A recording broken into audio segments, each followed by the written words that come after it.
ঈশপের গল্প সর্প ও কৃষক।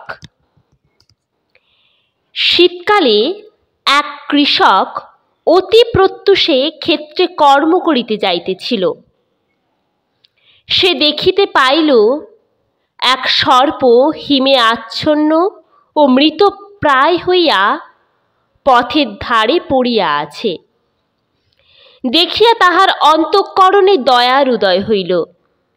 তখন সে ওই সর্পকে উঠাইয়া লইল এবং বাটিতে আনিয়া আগুনে সেঁকিয়া কিছু আহার দিয়া তাহাকে সজীব করিল।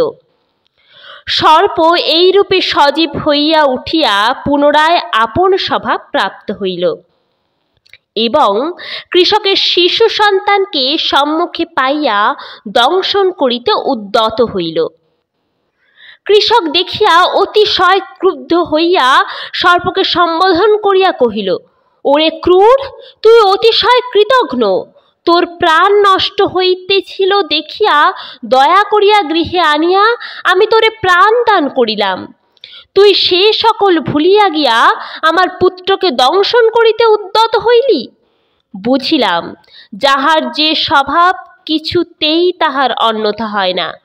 যাহা হোক, তোর যেমন কর্ম তার উপযুক্ত ফল পা।